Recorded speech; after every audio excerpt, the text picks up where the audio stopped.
পৃথিবীতে পাপী মানুষ ভরে গিয়েছিল। তারা পরস্পর পাপকর্মে জড়িয়ে পড়ছিল, কিন্তু ঈশ্বর তার তৈরি মানুষদের পাপকর্ম দেখে খুবই দুঃখ পেয়েছিলেন। তিনি তাদের ধ্বংস করবার জন্য মহাপ্লাবন ঘটানোর সিদ্ধান্ত নিয়েছিল।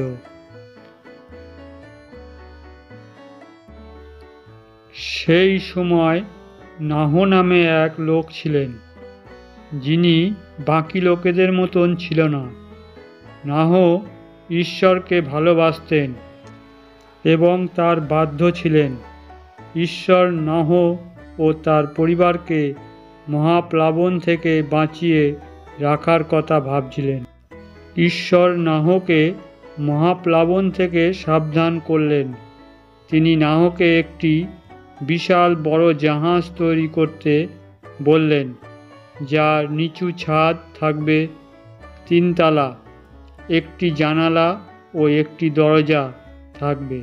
নাহ ঈশ্বরের কথা মতন জাহাজটি তৈরি করলেন।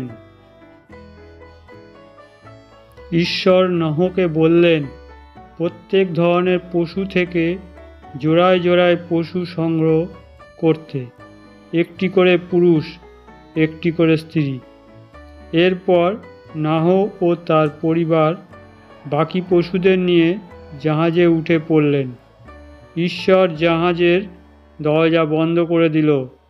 সবাই জাহাজের মধ্যে শান্তভাবে বসে থাকল এবং অপেক্ষা করল কখন কিভাবে সেই দুর্যোগ কাটে এবং তারা সেই দুর্যোগ থেকে বাইরে বেরিয়ে আসতে পারে।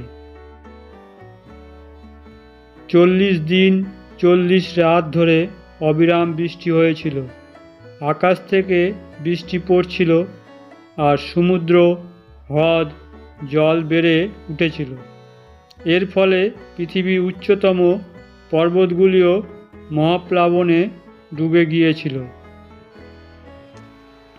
এই অবস্থায় নাহ আর তার পরিবার ও অন্যান্য পশুরা জাহাজে নিরাপদে ছিল এবং তাদের জাহাজ মহাপ্লাবনে ভাসছিল।